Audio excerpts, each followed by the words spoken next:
to record here more often as long as the dog behaves. But we are back. She is sitting with a hot water bottle again, and it's been like this the last few days, just keeping her calm. And I always talk about my stomach or my gut actually as if she's a person, because she's been through hell. So when she's hurting, I say she. But as you can see by the title, today we're going to be talking about 7 tips for getting over a breakup. Number 1, I would definitely preach this to everyone I can, and it's delete everything. I'm talking pictures, videos, posts. Look, for some people that are like heavily active on social media, you don't have to delete the posts. Some people don't really care, but in my case, I just would want everything. Like, I'm a firm believer on out of sight, out of mind. So once all of those things are just gone, it helps me move on with my process. So I don't know, it will be up to the person. Number 2, I would have to say, and some people would disagree with me on this, remove them from all your social media. Like, all your social media. I don't care if it's WhatsApp, Facebook, Snapchat, Reddit, I don't know. Like, the less you can see of them, the better. Because if you want to stay friends with them, then they wouldn't have to mind you doing all these things, because after you break up with someone, you need a break from these people. So if you are choosing to still be friends after it, then they should respect your space that you need. So I know that for me, I removed them all because I just needed a break. I don't need that toxicity in my life. I don't need fake people around me, and I don't need fake people on my phone. So clearing your space is the best way to just get them out of your head, get them out of your life. Number 3, everything that they gave you, everything you have that reminds you of them, get rid of it. Just get rid of it. Whether you have to put it in a box and have it mailed to them, or I don't know, I set all mine on fire. Because, well, if you deal with people that act like they come from hell, then to hell all the things they have will go. That's just my philosophy. Because keeping things that remind you of them, it won't help you in getting over them. It won't help you in the breakup process. And I know it's funny, while saying this, I'm wearing a necklace that my ex gave me, but in this case, it's a different story. Yes, I burned everything else to a crisp, honey. All gone, all sent right back to hell from whence they came. But that was because the person that gave those things to me was a fake. Was just doing that because, like, for example, yes, he probably wrote me 2 love letters. I wrote him probably over 100, by the way. My ex probably wrote me about 2. Both of them were including huge apologies for causing huge arguments. How is that supposed to be a love letter? But the reason I keep this necklace is because the person that gave this to me is not the person that I ended the relationship with. Just to clarify. Because that's how I'm able to wear this necklace. Because in the 3 years that I dated that person, the person who gave this to me didn't exist in the last 2 years of the relationship. So the person towards the end of the relationship, I have absolutely no feelings towards that person, no cares, no worries. I want nothing to do with him. The person that I initially started dating, that I actually had feelings for, I will always love that person, not the person they became. And I wear this necklace in honor of the person that he was and the person that I was that loved that person. Because the minute that he disappeared, so did the person that I used to be. Because I believe in mirroring other people. And when I say this, it's basically, you give me love, I give you love. You give me hate, I give you hate. You give me respect, I give you respect. You give me disrespect, I'll treat you with disrespect too. And it's the best way to go through for me. I know some people might not agree with that. You do get a lot of people, well, I met a lot of people who would tell me that you must respect me because I'm your elder, and then they would treat me like absolute trash. Like, no, I was raised in a household that respect is earned. You don't get it just because you exist. You're not owed respect. You earn respect. And if you lose my respect, then that sucks for you, because then I want nothing to do with you. And towards the end of the breakup, I lost a lot of respect for this person because of the way they treated me, because of the way they spoke to me, the way they ignored my messages, ignored my calls, for the way I could feel in my gut that something was happening behind the scenes that I wasn't being told. And then 5 months after breaking up with them, found out they cheated on me and lied about it. So clearly, girls or guys or theys, I don't judge. If you have a gut feeling and they are being very defensive about it and running away from it, red flag, honey, red flag. Number 4, and I stick with this, you can allow yourself like a day or two to cry about it, but then you gotta move on. And that's what I did. Because when I look back at it, and this is really sad to say, but it's so true, I cried more in the relationship than I did after ending it. Think about that. I cried more in the relationship than I did after ending it. And that was one of the first signs that showed me this wasn't love. This was something that I just did not want to be a part of. And I believe timing is everything. And I believe that everything is a lesson. After I broke up with him, the first month was a bit hard because you're mourning. It's like you're mourning the death of a relationship. But I stopped crying immediately when I realized I wasn't mourning the person. I was more so mourning the person that I knew he was, and not the person that he had become.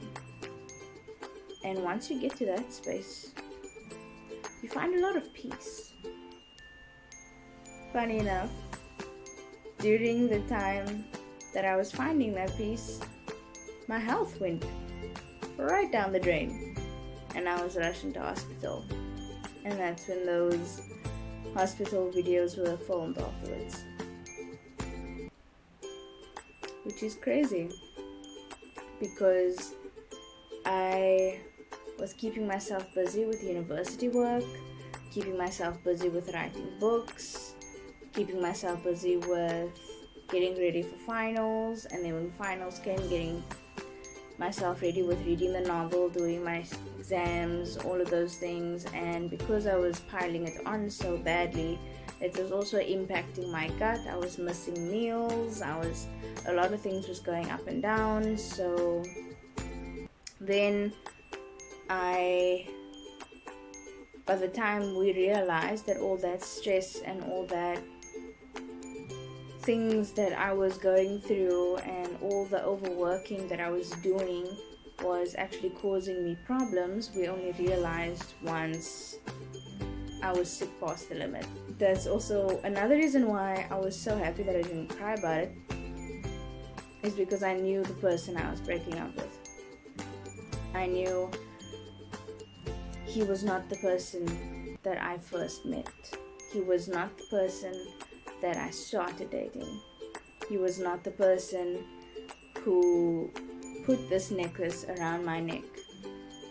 He was not the person I saw a future with, not the person I trusted, because that person would never have done a fraction of the things that he had done to me, or he had allowed his family to do to me, as he had so effortlessly told me 2 years into dating that he allowed his family to call me a slut, to call my home a whorehouse, to control the dates, to do all the things that I mentioned in the previous videos of Parents of the Red Flags, to do all those things just because he was seeking validation from them. Now, sweetie, when someone would make you suffer for their success, that's not a partner. And one of the things that made me move on and heal is I realized he didn't stay with me because he loved me. He didn't stay with me because he wanted to put in the work, to show commitment, to show effort, because he was doing none of that, by the way. He wasn't even interested in having a conversation during the day without taking 2 or 3 hours to respond to a message every time. That he was only staying with me so that no one else could be with me. So that doesn't become a relationship, that becomes ownership. It's that I don't want, it's basically that mindset. I don't want to treat you properly, that I don't want to be caring enough to hear about your day or tell you about mine. I don't want to open up. I just want you to tell me all your problems, because that's something I can dish to my family and they can have a ball with. I don't want to bother with calls. I don't want to bother answering your messages when they're sent to me, because I don't want to put in the work for a real, committed, honest, loyal relationship. But I also don't want someone else to be able to do that for you.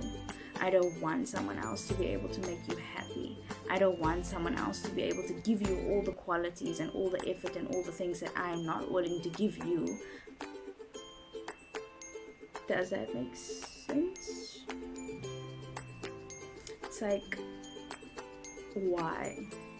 That's why I say you can have 2 or 3, maybe just, I had maybe 1 or 2 days of crying and I just moved the hell on, because life stops for no one. And that is something that I learned in hospital. Like, life stops for no one, and life is so short, it's so precious.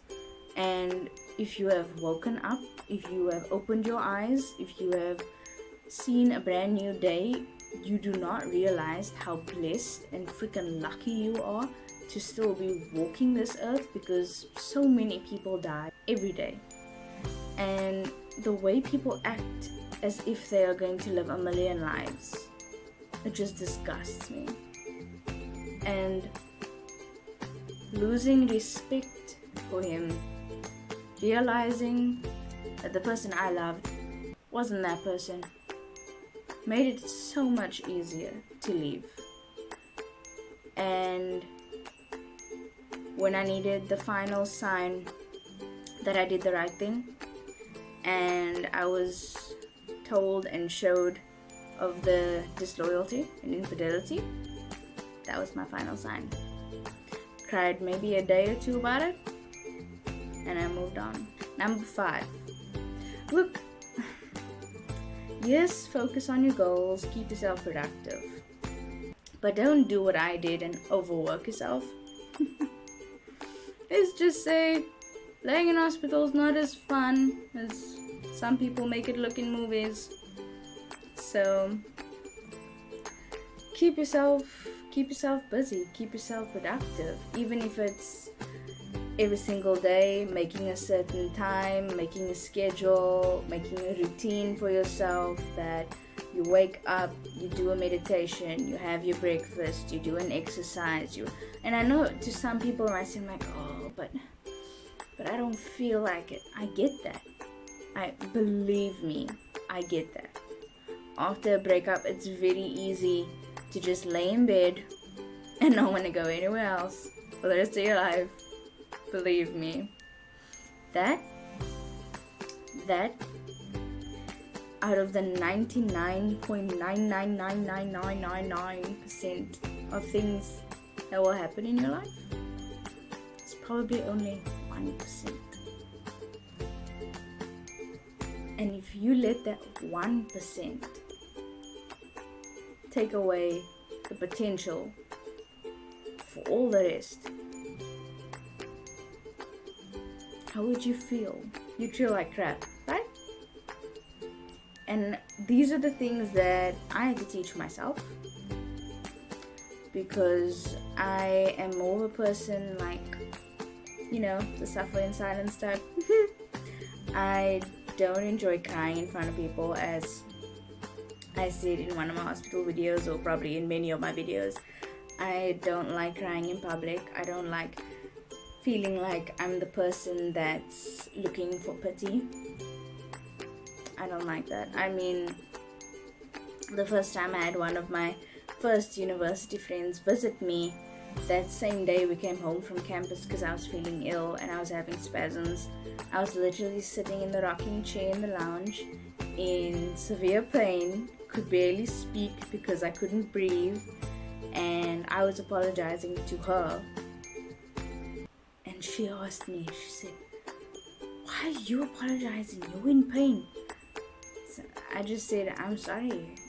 I don't want to put you through this. I don't like feeling like a burden to someone else." And so that's why I started to see it as your pain of today shouldn't ruin your tomorrow.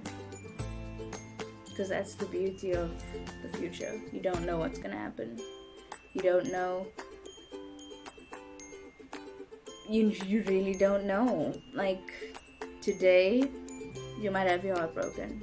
Tomorrow you might win the lottery. You don't know. You're not there yet. Go there and find out. And if you didn't win it that day, there's a day after. And that's what kept me going. Keep going. Keep your mind busy. Don't let yourself fall into a pit of, oh, woe is me, they hurt my feelings, it'll get you nowhere. It'll do nothing for you. It'll only keep you in that state, and it will keep you from becoming your best self. Number 6, I really gotta emphasize this one because I did this and it was freaking stupid. But let me explain.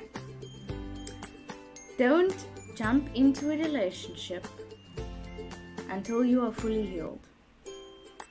Now, for some you might think like, oh, but it is love at first sight and all of these things. Yes. And pretty much all of the people that have said that to me are all single now. Is the math mathing, lovelies?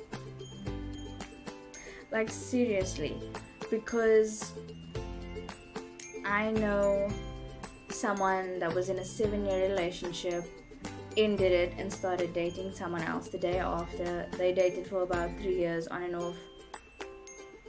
They cheated on that person. And why would they have done that? They weren't fully healed from the previous relationship. They were being all over the place in the current relationship that they didn't think they were finding what they were looking for because they didn't know what they were looking for. So they went searching where? By someone else. One of the things that happens is when you're not fully healed, you think that it's normal because your mind goes, oh, I've experienced this before. This is a relationship. And I had dated someone for a year that was honestly someone I wish I'd never met ever, because I'm sure somebody is gonna tell somebody, and I don't know, people talk, that's how life goes, and that person should be in jail for all I care, but life goes on. I feel no love for that person, I feel no sadness for that person. As long as they stay the hell away from me, I'm perfectly fine. Perfectly fine. So what I did was, I dated this person for a year. Horrific things that I can't even begin to speak about because it disgusts me so much happened in this relationship, along with multiple cases of him cheating and then dating those people, multiple cases of him dating people while he was dating me, things that happened that honestly you should freaking go to jail for, but such is life. So I thought that after ending things with him, after all the trauma and after all that, I thought, you know what, like, I'm done with you, I'm over this. And a month after that, I didn't go looking for someone to date. Let me just preface that by saying that I didn't go look for dating someone. I just ended up in a relationship a month after that, and that 6 months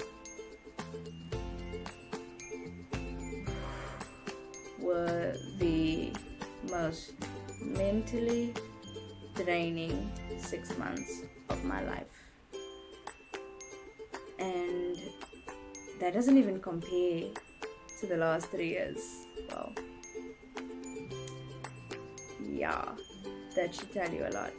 So that's my best advice. Don't jump into a relationship until you have certainly found out that you are fully healed. Last thing I'll say is, do things that will make you happy. And I can say this with absolute certainty because I had been wanting to get my piercings done again for so long, and I kept being told no, because I was supposed to go for a capsule endoscopy. Throughout 2023, they said to me, we were going to do it, and then the medical aid kept saying no. So we had to wait now till 2024. And every time they said no, we thought it might still happen that year, which is why I didn't get the piercings. And then when I finally got fed up and thought, you know what, screw this, I want a piercing, then I got my septum piercing and my nose piercing like 2 days after each other. And then I changed the piercings like not even a month later.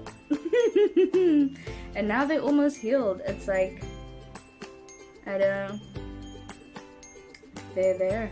But yeah, do things that make you happy. If it's getting piercings, if it's getting tattoos, if it's dyeing your hair, cutting your hair, hell, shaving your hair off, whatever would make you feel like you, do it. But I hope these tips maybe help someone going through a breakup. I know it's what helped me, one of the many things that helped me. And yeah, bye guys.